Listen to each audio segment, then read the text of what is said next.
అదే ముందు అమౌంట్ కొట్టేసి తర్వాత ఎక్కడన్నా. ఇప్పుడు తప్పించుకునే గుణాలు మావి కాదు, గుర్తుపెట్టుకో. ఇంకా నిద్రమత్తు అయితే వదలలేదు. ఫస్ట్ అయితే టైం చూద్దాం. 4 గంటలు అయితే అవుతుంది. ర్యాపిడో, ఊబర్ ఇవన్నీ కూడా లాగిన్ చేద్దాం. ఏ దాంట్లో ముందు రైడ్ వస్తుందో చూద్దాం. ఫస్ట్ అయితే ఊబర్ అయితే లాగిన్ చేస్తున్నా. ఊబర్ లాగిన్ అయింది. తర్వాత ర్యాపిడో కూడా లాగిన్ చేస్తాను. ఇప్పటి వరకు చూడండి ఏం ఎర్నింగ్స్ లేవు, జీరో ఎర్నింగ్స్ అయితే. నెక్స్ట్ ఓలా. ఈ ఓలా ఉన్నా వేస్టే. ఎర్లీ మార్నింగ్స్ లో ఇందులో రైడ్సే రావచ్చు, కానీ లక్ బాగుంటే రైడ్స్ రావచ్చేమో. అందుకే లాగిన్ అయితే చేసిన. ఫైనలీ ఊబర్ లో ఫస్ట్ రైడ్ అయితే వచ్చేసింది. 12 కిలోమీటర్ ట్రావెల్ చేస్తే 100 రూపీస్ ఎర్నింగ్స్ వస్తాయి అన్నట్టు చూపించింది. 106 సారీ. ట్రిప్ అనేది యాక్సెప్ట్ చేసిన. నావిగేషన్ అయితే ఓపెన్ చేద్దాం. ఇక్కడ నుండి ఎన్ని కిలోమీటర్ ఉంది పికప్ లొకేషన్ కి ఎగ్జాక్ట్ 1.2 కిలోమీటర్ అయితే చూపిస్తుంది. ఈ 1.2 కిలోమీటర్ వెళ్ళి కస్టమర్ అయితే పిక్ చేసుకుందాము. ఈ ఎర్లీ మార్నింగ్స్ లో మీరు బైక్ టాక్సీకి వస్తే 2.5 కిలోమీటర్ వరకు పికప్లు వస్తే మీరు యాక్సెప్ట్ చేయండి. 2.5 కిలోమీటర్ కంటే ఎక్కువ పికప్ లొకేషన్స్ వస్తే ఆ రైడ్లు అయితే యాక్సెప్ట్ చేయకండి. ఎందుకంటే మీరు కష్టపడి అక్కడ వరకు వెళ్తారు, మధ్యలోనే రైడ్ క్యాన్సిల్ అయిపోతుంది.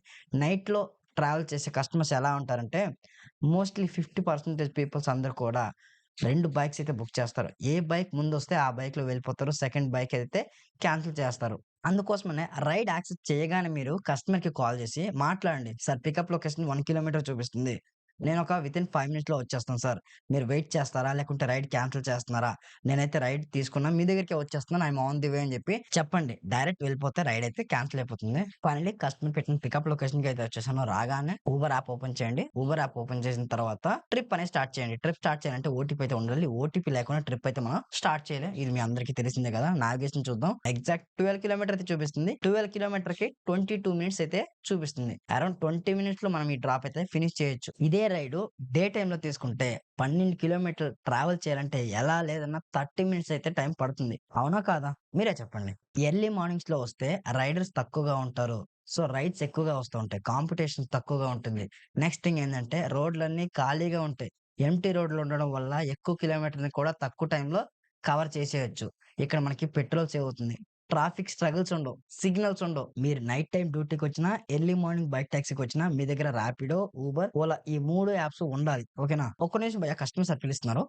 అదే ముందు అమౌంట్ కొట్టేసి తర్వాత ఎక్కడన్నా. ఇప్పుడు తప్పించుకునే గుణాలు మావి కాదు, గుర్తుపెట్టుకో. నా ఇంటికాడ డ్రాప్ చేసినావు, మా ఇంటికాడ పిక్ చేసుకున్నావు. అట్లా కాదన్నా. మరి ఇప్పుడు ఒక కాల్ మీరు వెళ్ళిపోతారు, మళ్ళీ నేను 10 సార్లు ఫోన్ చేయాలి. నాకు ఏం అవసరం లేదు. వద్దన్నా, ఎందుకు? నేను ఇప్పుడు డ్రాప్ చేసి అక్కడ బస్సు ఆగింది, గుర్తుపెట్టుకో. నాకు అవన్నీ సంబంధం లేదన్నా.